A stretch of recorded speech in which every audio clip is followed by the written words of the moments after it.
قالت الدكتور شوهني. حد برضو مشهور عمل العملية وبعد ما عملتها ما عجبتهاش النتيجة، قالت الدكتور شوهني. هو فعلا بقى، يعني هو كان شكلها في الاول احلى فعلا يعني. أيوة، بس ده بناء على طلبها.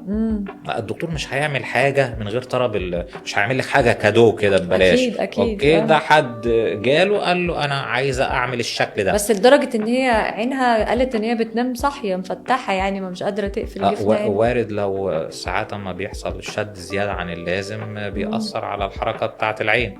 فعشان كده لازم يبقى في تقييم وتحليل لكل واحد هيعمل عملية. انت محتاج العملية دي فعلا؟ هل هيناسبك العملية دي فعلا؟ تمام. ويبقى في قعدة واثنين وثلاثة عشان المريض يقتنع. تمام. وانت تبقى داخل يعني عارف هتعمل ايه. وما يحصلش زي ان مثلا تعمل العملية وبعد كده المريض يقول لك انت شوهتني او انا ما كنتش عايز اعمل كده. فدي بتبقى راجعة للتخطيط او التحليل بتاع العيان قبل العملية.